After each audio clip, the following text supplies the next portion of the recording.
This is the Forbes Books Podcast. I'm Joe Pardavila, and since it's that time of year that we throw our diet out the window, I wanted to highlight a food entrepreneur for the last show of 2021. Her name is Alison Cayne. Alison is the founder and CEO of Haven's Kitchen, and BC, before COVID, she ran a wildly successful cooking school in New York City and launched a line of globally inspired sauces. We're going to talk to her about how she pivoted her school from in-person to online and how her brand of sauces gained a cult following and found their way onto the shelves of Whole Foods and Target.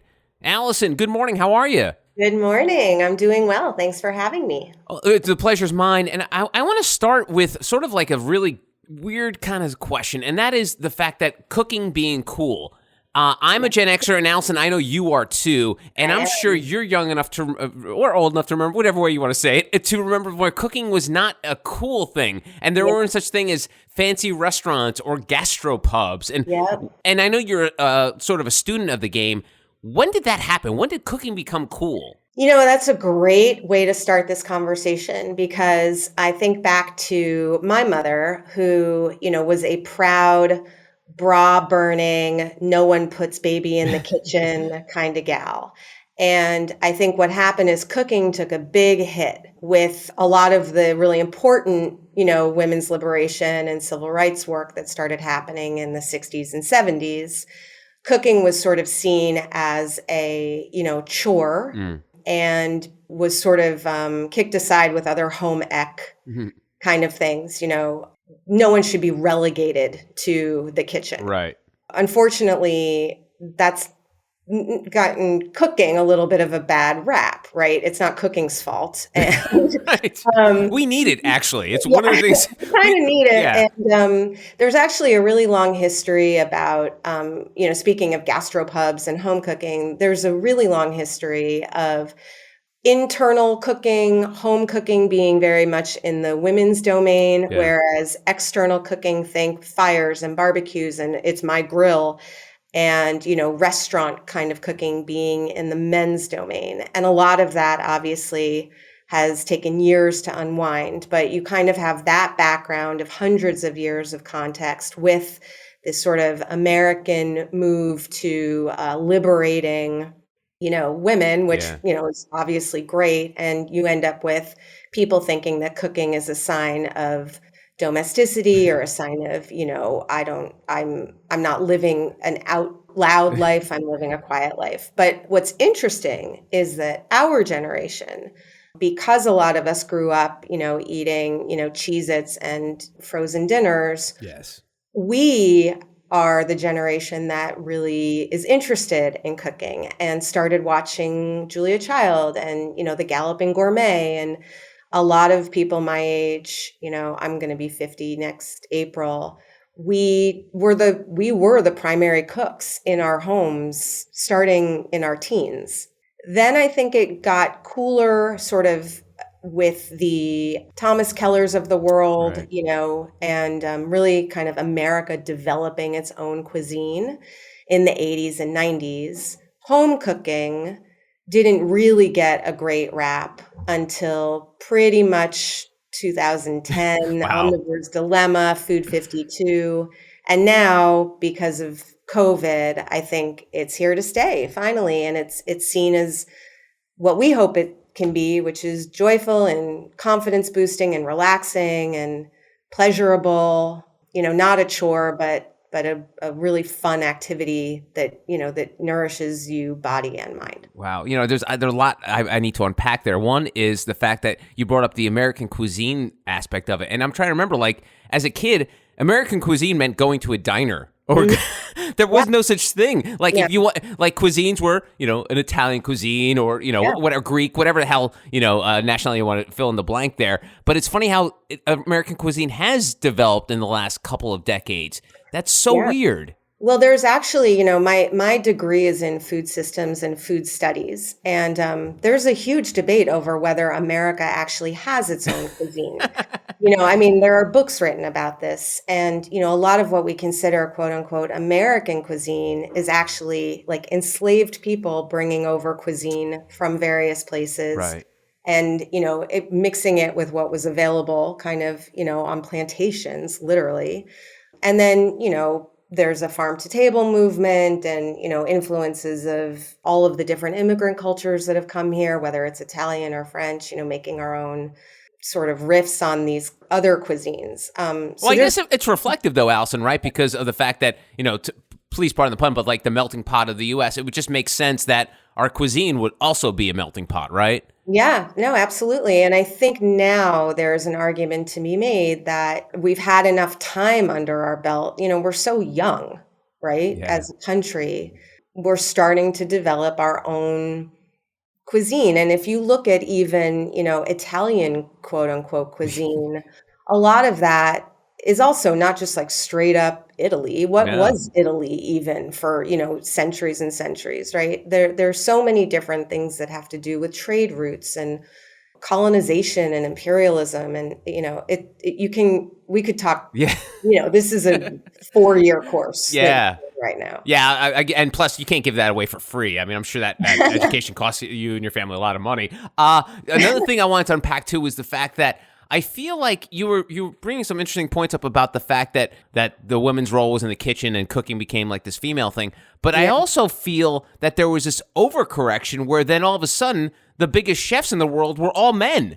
And there were no female superstar chefs. I mean, obviously you mentioned Julia Child, but now it's like, again, you probably know a lot of this more than me, but I could probably name more famous male chefs than female chefs, right? For sure. But that goes back to hunting and gathering, right? I mean, there's a lot of research now that says that, 99% of our diet as humans for most of our existence on the planet has been gathering. Every once in a while, there's a hunt.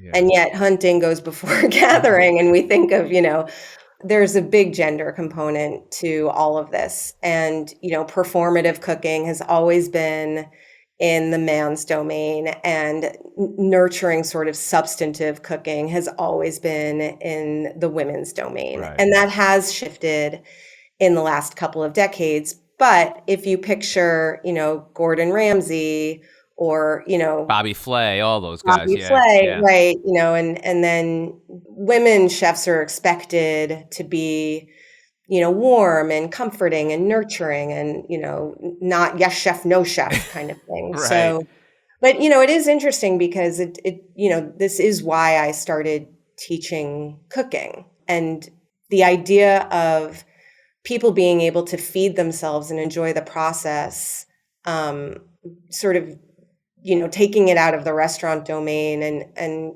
making farm to table not just a fancy restaurant game, but something that you can do as a consumer. That's why I started this whole thing in 2012. Yeah, well, let's get into that, Alison, because I always find it fascinating for people who get into certain aspects. Like, I got into radio and media because that was pretty much the only thing I could do, my only employable skills. So I wonder, like, for people who cook, it's one of the things is we joked about, you need cooking to survive. So it's one of those skills that you kind of have to have at some degree. But then obviously you took it to the umpth degree by being educated and teaching it. So where did that love come for you?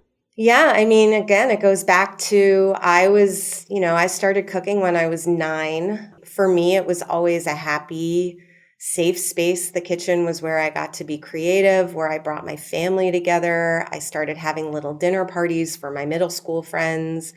I think I'm born with a, natural sort of appreciation of flavors and textures. That part is probably somewhat of a inborn trait. Kind of like anything else, you learn how to swim, and there's some people that are just, their bodies naturally understand a stroke in a way. You can stay above water. You could even race, but there's some part of it that is probably inborn to some degree. But I cooked forever. I started teaching my friends how to cook in college. Then I started teaching young, families how to cook when I had, I had 5 kids in 8 years pretty quickly. Ouch. In my 20s.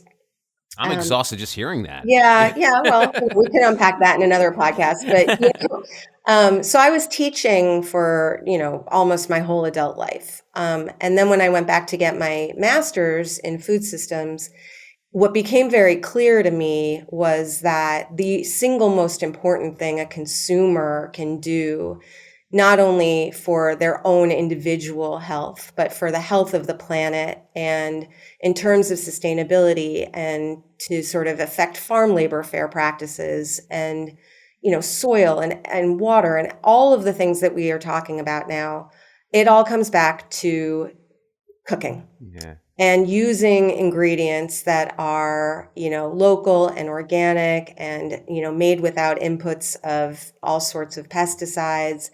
And the thing is that in like 2010, there was a thirst for that. People were starting to read Omnivore's Dilemma. They were starting to understand that there was a connection between what they put in their body and not only their health, but the health of the planet. But they didn't know what to do with that information because they weren't trained to make rice. They didn't know how to roast a chicken. Unless you are taught how to do that, it's not intuitive, right? It's like anything else. You can get thrown in the pool and maybe figure out how to stay afloat. But if you want to have a nice stroke, someone's got to teach you. And that's what I did. And when did you realize that you can make a living out of this or build a business, entrepreneur, all the stuff you end up doing? When did you realize, I could actually, this is not only something I love doing and I love teaching to people, but this is something I could actually make money doing? Yeah, I actually remember there was a moment because, I opened the cooking school in 2012. Fortunately for us, people just wanted to be there. They wanted to have events there. They wanted to have brand parties. They wanted to have weddings. And all of a sudden I had this, profitable event space that functioned beautifully. We taught cooking. We had a cafe. We had, we did 300 events a year. So I was lucky in the sense that I built it and people came. What the real eureka kind of moment was, it was when meal kits started popping up and my students kept saying, I'm doing this meal kit thing, but it's not making me feel like a better cook. And I'm not really enjoying it. And it's actually not taking any of the stress away. It's kind of making me feel more anxious. All I really need is a great sauce. I heard it over and over again. And we were teaching these like globally inspired, going back to, trade routes and, different cuisine. We were teaching harissa and chimichurri and romesco and tahini, and none of these things were available to any of my students in the grocery store. And they take a lot of work and they're mincing and they're roasting and they're blending. So I thought, we have a brand, people love us, they trust us. And why aren't we in every single home cook's kitchen helping them get to the table faster and, with more delicious food? And from your experience, Alison, why do you think the sauce was, I apologize for this, but why do you think the sauce was the secret sauce in terms of being able to fulfill the, the desired effect of those meal kits that your students were complaining about? I think there are two things. One is that, anyone, whether if you have children or you've studied human behavior at all, you know that no one likes a should, right? No one likes a have to. People want agency. We like just enough decision making to make us feel competent, but not too much decision making where we feel confused. Okay. And, meal kits are very reductive. You have to eat this thing on this night that you've chosen last week and you've added to your basket, or you haven't even chosen it. They just put it in your basket. That's fine for a few people, but most people want to say, like, do I feel like chicken tonight? Do I feel like salmon? Do I want soup? So I think there's an amount of agency that whether you're making roasted cauliflower or a piece of grilled chicken or a piece of salmon and you put any of our sauces on it or any condiment really, like, you're the one deciding what you're eating. I think secondly, it's just a matter of what you can learn. The pandemic there's so much data that people have learned how to make rice. They've learned how to roast chicken. They know how to make a roasted carrot that isn't steamy and gray. But now what? How do you make your chicken tonight taste different from your chicken last night? Right. And it's really all in the sauce. But the thing about sauces they take work. their flavor building, their seasoning, their ingredients, your blending, your roasting, your mincing. Those are the skills that, they're time consuming. You got to shop for the ingredients. You got to take out a blender if you even have one. What's that, Alison? But that's the hard part, right? Yeah. And so when you started the sauce business, Yeah. I know I don't think I've ever asked that question before, but when you started the sauce business, was your original idea D2C, or were you hitting up retail first? What was your plan of attack when you started it? Yeah, great question. Well, I think every cap, fits a bottle, or every bottle has its cap or whatever. I am like we talked about, I am a home cook grocery store gal. Not to say that I don't believe in, digital, acquisition, and I understand, all of the digital tools that we need these days. But, I love a grocery store, and I love having my stuff on a shelf where people can look at it and flip it over and feel it. That's that Gen Xer in you, Alison. Yeah, no, that is the Gen Xer. So I think, like, to my point about the bottle and the cap, I'm a Gen Xer, so I was likely to go in that direction anyway. But really, the true answer is that we are a fresh refrigerated product. We are not shelf stabilized. It's costly to ship us, even though, we're in these lightweight pouches. Overnight FedEx refrigerated shipping is expensive. And it's very hard to, drive any trial when you're saying, even though the cost of shipping is included, this is, a case is, $40 or, whatever it is. Like, that's not a really great way to get people to try it. Got it. If we were a very lightweight, shelf-stable product, I would have definitely launched directly.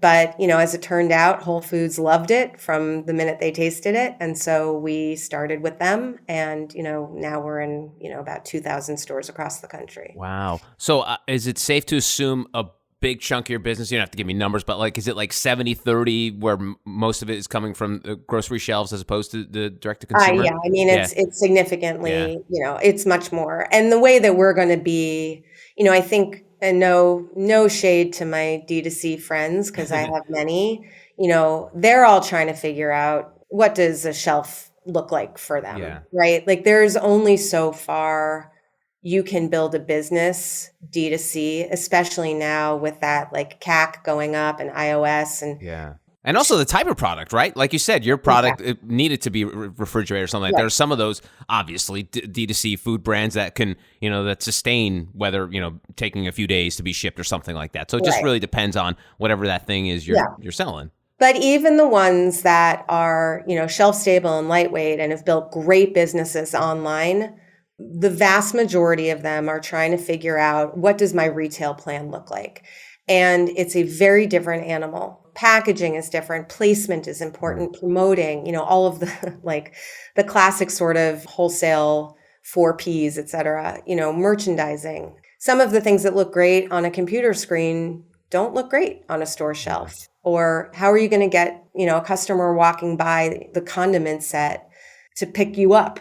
For us, it's a little bit better. Your strengths are your challenges, in a sense. Like, the fact that we are fresh means that there is nothing that looks like us in any grocery store. So we stand out, which is great, which is, I think, why we kind of got scale as fast as we did. But I'm a big fan of the grocery store. I know that consumers are, for sure, there's a lot of switch over to e-com, but I think for fresh especially, there's still plenty of room for grocery. Yeah, and I feel that grocery stores that have sort of embrace the interactivity of it with sampling and selling hot foods. Those are the ones, like like Whole Foods you were talking about. Those are the ones that are making your generic. And again, going back to our age, those 80s supermarkets that had like the really poor lighting, and it felt like a horror movie if you went there after like 5 o'clock in the evening.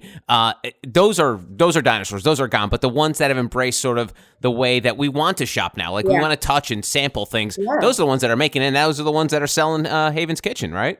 Yeah, and I think they're also, it's the category, right? You're very unlikely to buy a 5-pound bag of rice at a grocery store. Right. You're going to order that online.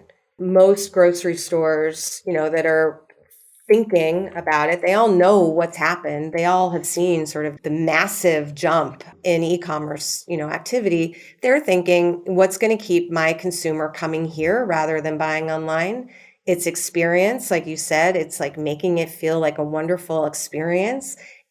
I'm going to get rid of a bunch of my, middle of the store, and I'm going to make a lot more fresh because that is what people are coming in for. You want to run into a store and pick up dinner tonight. You want to have, really great produce, really great meat and fish, obviously a great sauce. They're thinking about this stuff. And we touched upon the pandemic a couple times here, so let's dig into this a little bit. What's it like? And please, let's take out the emotional aspect of it, because we can all agree it sucks. But as a business owner, founder, CEO, what were your initial sort of feelings about the pandemic? Obviously we've been talking about the fact that it's available in groceries and all those stores were able to stay open during the pandemic. But in terms of like boots on the ground, how did that affect you initially, and what's the effect of the pandemic and this continuing pandemic on Haven's Kitchen? Yeah. Haven's Kitchen was sort of two businesses at the beginning of the pandemic. Haven's Kitchen was the cooking school on West 17th Street that had 300 events a year and a cafe and cooking classes. And Haven's Kitchen was a CPG sauce company. One of those businesses was not going to make it. I closed the cooking school in June of 2020, just knowing that this business runs on events, and events are going to be tough for the next couple of years. I think most people got that writing on the wall pretty early on. Fortunately for me, I was able to move, not everyone, but some people over to the CPG company. And that, grew 500% or something ridiculous in 2020, because it was almost the exact opposite of what the cooking school was.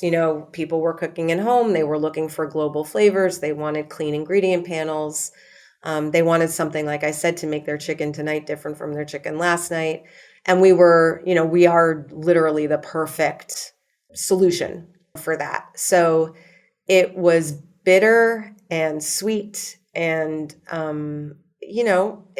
it was crazy. And that was your baby, right? That's where it all started, with the school. Yeah. So that must have been just like a horrible Sophie's Choice type moment for you, right? Yeah.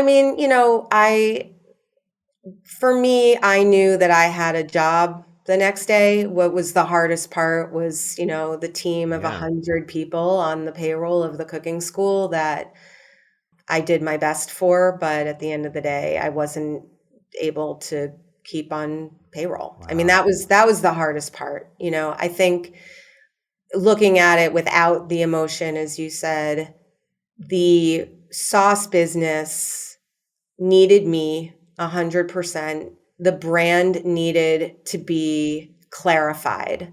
Our website, for example, in April of 2020 was sign up for a class, book an event, see what's in the cafe today. Oh, by the way, we also have this line of sauces. Huh. It's very different now. It is, when you are building a brand and you want to be the kind of brand that I want to be, like in kitchens across the country, you can't be an also, right? It has to be the very clear brand identity. What are we? Who is our core consumer? What are we selling? And so in that sense, it was very clarifying. It was painful, but it was probably the best thing for the sauce business. Wow. And do you see, is that part of your life, like that hands-on cooking, teaching, all that stuff?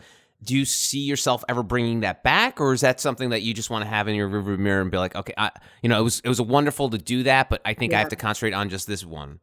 No, what's amazing is we just launched a YouTube channel. Oh. We filmed over 160 cooking videos with me teaching the bulk of them. We have 6 million views every month on Pinterest, where I'm teaching recipes. I think that there is a way to teach people all of the things that I was teaching people, little tips and tricks, how to hold a knife, getting the best out of your, roasted vegetables, grilling, all of those things that I was doing for, groups of 12 and my teachers were doing for groups, now we have actually a much broader reach. I can still teach, but people can watch them in their own kitchens at their own pacing. They can pause, they can save them. I actually think it's kind of amazing being able, there's nothing that obviously having someone stand Yeah. with you and say, like, actually put your hand this way, right? We're not going to be able to get that intimate, but I am still very much teaching. And I would argue that we're actually teaching more people now with our social media and with our YouTube than ever before. That's great to hear. Yeah. And so talk to me about the future of culinary and culinary students. So my niece is going to school for culinary, I think at Johnson Wales, and Yep. she wants to be a pastry chef. Mm-hmm. If you were to run into her on the street and she was asking, "Hey, Allison, I want to be a pastry chef," it's like, are restaurants going to be around? I mean, what's the future look like? I mean, because it's frightening. I'm sure it's like, I Yeah. remember as kids, do you remember like in like 92, I think we're going through like a really bad recession and Yeah. and we were like, oh my God, we're never going to work. I No feel one like, had jobs. No one was yeah. getting jobs. Yeah. And I feel like that's happening now for the next generation, Gen Yeah. Z. What would you tell to a Gen Z culinary student about like what the future of the restaurant business is going to look like? I mean, there are a few things. I do talk to business school classes and I talk to, food studies classes. And one thing I've always said is if you are going to open a bakery, make sure that it's a disco at night, right? Like if you are paying rent and you are paying labor, you're paying something 24 hours a day, make sure that you are getting 24 hours a day or as close to it out of that as you can. Obviously not humans, but space. Right. Do I think that there are going to be restaurants? I absolutely think that human beings are social creatures. We crave a beautiful night out. We crave being with friends and tasting things that we can't make in our own home kitchens. It's going to take a little time from my understanding. I mean, obviously I'm not, an infectious disease specialist, but it seems to me like this is going to be, a couple more years, but there will be so much creativity after the destruction. There's always just concepts get open and people doing really cool things and talent always rises to the top. I think that there's going to be a lot of really beautiful in-person creative stuff that comes out of it. That said, all of those places should also be able to make products that can be frozen and sold on shelf if possible, right? Like there's never been a better opportunity for great chefs to have their stuff in kitchens across America. We're seeing that with brands all over the place. Roberta's Pizza and Momofuku Noodles and Magnolia Bakery has a CPG line, Milk Bar, all of them, right? Everything has to be omnichannel. Yeah. You have to be selling everywhere. You have to be marketing everywhere. You have to be reaching different consumers everywhere. A great brand is always going to be a great brand. And if people love your brand, they will find you in all of the different manifestations of you. And it's just, you got to stay loyal to it and you got to figure out who your people are and why they love you and just keep building on it. That's great. Allison, my last question is going to be a tough one here. When you were making food when you were 9 years old, what the hell were you making as a 9-year-old? So my favorite recipe when I was 9 was a salmon. I would mix. What? Yep. You weren't making macaroni and cheese. You were making salmon at I was 9? making salmon, and Did people think you were weird, Allison, at 9 that you're making a salmon dish at 9? They didn't know really what to make of me. That's a whole other podcast. Okay, got it. I did this thing where you combined mayo and mustard and you like smeared it on the salmon. Salmon, by the way, is like the most no-fail thing you can make on the planet. Right. Like you can butcher that thing and no one's going to know the difference. And I would just put it under the broiler and wait until that thing got kind of, bubbly and crispy. And I felt like a chef, I would squeeze a little lemon on it and, make a nice plate. I tried making Thanksgiving. Uh-oh. I didn't know to defrost the turkey. That was problematic. I stabbed myself once trying to do fondue over the stove. I had some Was misses. typhus called into your home? This sounds all very dangerous for a child. I was an only child. I had working parents. I was somewhat on my own. It all Okay. worked out. All right. I'm okay. And I know you have a bunch of kids. You have like a Brady Bunch over there. Yeah. Do they have the same love of food that you did at such an early age? It's interesting. When you mentioned your niece, I feel like the world is a little divided into dessert people and dinner people a little bit. Like there's Right. pastry people, and then there's like the creative culinary people, and neither the twain shall meet, or Right. whatever the expression is. I have two children that are very into bread and, measurement and rising dough. And, I am not that kind of cook. I have no patience for measuring or timing or anything. And then the other three are really into, I'm going to throw in some of this and I'm going to throw in some of that. Oh, okay. And they all love food. They all love sitting around a table. They all, I think, appreciate that we, regardless of what's going on and who's not talking to who and fighting with who and whatever, we sit down for dinner every night when we're all together as a family and we eat. That's awesome. Yeah. Do you find it funny that having kids keep you hip, even though you may not seem hip to your parents? Because I remember a guy I used to work with, like half the content he came up with was like from his teenage daughter because he was too old for that. So not in a cold sort of way, but how good has it been for you to have these young people in your life to keep you like the hip Alison Cayne, the same one that started Haven's Kitchen, a decade ago?